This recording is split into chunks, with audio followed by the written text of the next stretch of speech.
Hello student, good morning. आज हम लोग पढ़ेंगे क्लास 10 एग्रीकल्चर में। एक टॉपिक है why do we need to have technical and institutional reform in India. Bharat में तकनीकी और संस्थागत सुधारों की आवश्यकता क्यों है। अब हम लोग देखते हैं कि भारत में तकनीकी और संस्थागत, तो भारत में क्यों स्टार्ट हुई, तो सबसे पहले इसमें आएगा agriculture has been practised in India of thousand of years. हम लोग देख रहे हैं कि भारत में कृषि जो है ना बहुत हजार वर्षों से हो रही है, और इंडिया का जो पॉपुलेशन का 70% जो पीपल हैं दे डिपेंड ऑन डायरेक्ट और इनडायरेक्ट ऑन एग्रीकल्चर पर है।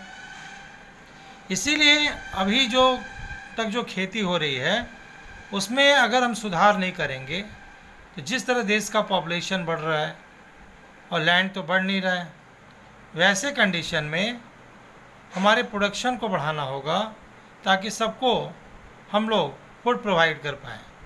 और फूड प्रोवाइड तभी होगा जब हम लोग एग्रीकल्चर में टेक्निकल और इंस्टीट्यूशनल रिफॉर्म करेंगे। तो हम लोगों ने क्या देखा इसमें, agriculture have been practised in India for thousand of years, यानी हज़ारों वर्षों से ना हमारे यहाँ क्या हो रही है, खेती हो रही है। ओके, अब देखो संस्थागत सुधार क्या है, इंस्टीट्यूशनल रिफॉर्म क्या है।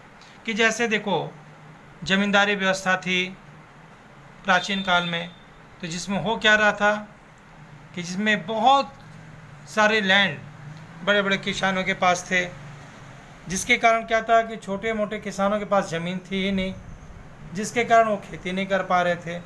बाद में क्या हुआ, ज़मींदारी व्यवस्था को समाप्त किया गया और जो बड़े लोगों के पास जो ज़मीन थी, ज़मींदारों के पास वो ज़मीन फिर बाद में छोटे छोटे किसानों को बांट दी गई।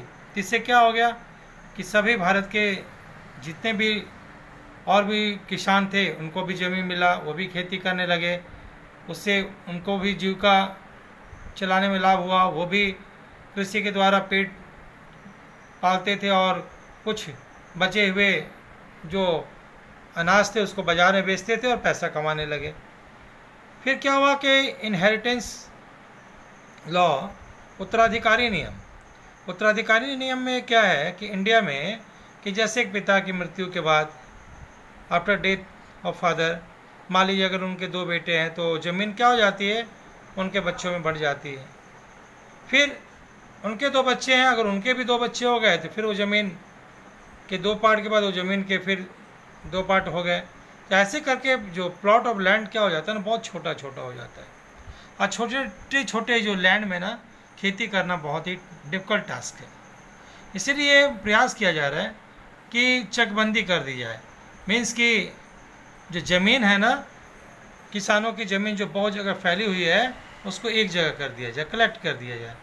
और इससे क्या होगा कि उनके जो लैंड के साइज़ भी बड़े हो जाएंगे और खेती करने में भी उनको क्या होगी, आसानी होगी। ओके, अब आ रहा है कि इंस्टीट्यूशनल रिफॉर्म में एक आता है इरिगेशन सिस्टम। आज इंडिया में कृषि जो है 70%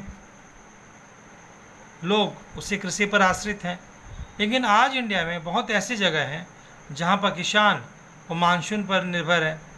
अगर बारिश हुई तो क्रॉप्स हुए, अगर बारिश नहीं हुई तो फसल नहीं हो पाते, और क्या हो जाती है, उनके सामने हंगर की समस्या आ जाती है। तो आज इंडिया में इंस्टीट्यूशनल रिफॉर्म में मीन्स क्या कि इरिगेशन सिस्टम को डेवलप किया गया है, मीन्स अब मॉडर्न मेथड के द्वारा पानी की सिंचाई की व्यवस्था की जा रही है। इसलिए गांव में इलेक्ट्रिक फैसिलिटी प्रोवाइड किया जा रहा है ताकि ट्यूबवेल से, इसके बाद से बड़े बड़े नलकूपों के द्वारा जो है सिंचाई की सुविधा उपलब्ध कराई जा रही है, क्योंकि खेतों में पानी की आवश्यकता होती है और पानी नहीं रहने से प्रोडक्शन नहीं हो पाएगा। इसलिए इंस्टीट्यूशनल रिफॉर्म में क्या किया गया है कि पानी के लिए, इरिगेशन सिस्टम के लिए बहुत सारे उपाय किए गए हैं, बहुत सारे डैम बनाए गए हैं। उसमें क्या होता है, डैम के थ्रू पानी को चैनलाइज करके कैनल के थ्रू खेतों में ले जाया जा रहा है।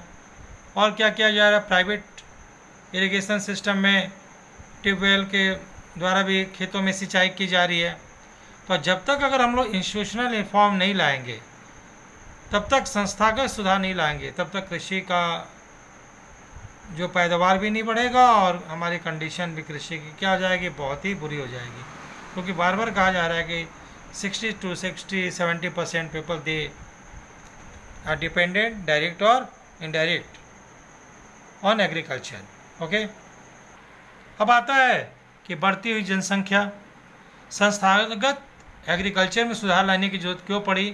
क्योंकि पॉपुलेशन इंडिया का दिन पर दिन बढ़ रहा है, और जिस तरह पॉपुलेशन बढ़ रहा है वो सारे लोगों को फूड प्रोवाइड करना बहुत ज़रूरी है। एक ये बहुत बड़ा चैलेंज है। इसीलिए इस चैलेंज को दूर करने के लिए बढ़ती हुई जनसंख्या के डिमांड्स को पूरा करने के लिए खेती में संस्थागत सुधार लाया जा रहा है। ओके, और क्या? क्रॉप इंश्योरेंस, जैसे मान लो बाढ़ हो गए, इसके बाद सूखा पड़ गया, तो क्रॉप्स इंश्योरेंस मीन्स की फसल बीमा योजना कि किसानों को उसकी गारंटी दी जाए कि अगर सूखा पड़ने से या साइक्लोनिक प्रॉब्लम हो गया तब ऐसे कंडीशन में उनकी क्रॉप्स की गारंटी हो ताकि वो फसल को लगा सके। ओके, अगली बात इसमें देखते हैं कि इंडिया में 60-70% ये जो लोग हैं उसको ये जॉब प्रोवाइड करता है। तो जब तक अगर हम संस्थागत सुधार नहीं करेंगे, इंस्टीट्यूशनल रिफॉर्म नहीं करेंगे, तब तक हम जो है सारे जो भारत में जो लोग हैं उनको जॉब भी नहीं मिल पाएगा। इसीलिए हमको बहुत सारे इंस्टीट्यूशनल रिफॉर्म करने पड़े। अब आता है टेक्निकल रिफॉर्म्स क्या है। ओके, अब आता है टेक्निकल रिफॉर्म्स। तो टेक्निकल रिफॉर्म्स क्या है? तो टेक्निकल रिफॉर्म्स में है कि आज देख रहे हो कि ग्रीन रेवोल्यूशन राइस और वीट के लिए, और वाइट रेवोल्यूशन मीन्स दूध के उत्पादन में बहुत इम्पोर्टेंट रोल रहा है। तो आज टेक्निकल जो रिफॉर्म्स में नए टूल्स के द्वारा, न्यू टूल्स के द्वारा जो एग्रीकल्चर किया जा रहा है, जैसे ट्रैक्टर, थ्रेशर मशीन, ट्यूबवेल आदि के द्वारा हम लोग खेती कर रहे हैं। और क्या कर रहे हैं? फसल का प्रोडक्शन अच्छा हो, पैदावार अच्छी हो, इसके लिए HYV सीड्स का यूज किया जा रहा है, और बहुत सारे केमिकल फर्टिलाइज़र का यूज़ किया जा रहा है, बहुत सारे पेस्टिसाइड का यूज़ किया जा रहा है, ताकि कीटनाशक दवाओं का प्रयोग करके क्रॉप्स को डैमेज होने से बचाया जाए। जिसके कारण क्या हो रहा है कि आज फसलों की पैदावार भी बहुत ही दोगुनी हो गई है, जिससे किसान अपना भी पेट भरते हैं और फसल बेच के अपने जीविकोपार्जन को भी बढ़ाते हैं। तो हम लोग इसमें क्या देख रहे हैं कि टेक्निकल और इंस्टीट्यूशनल रिफॉर्म करने से भारतीय कृषि में क्या प्रभाव पड़ा। तो आज आपको ये वीडियो अच्छा लगा होगा। Thank you, have a nice day.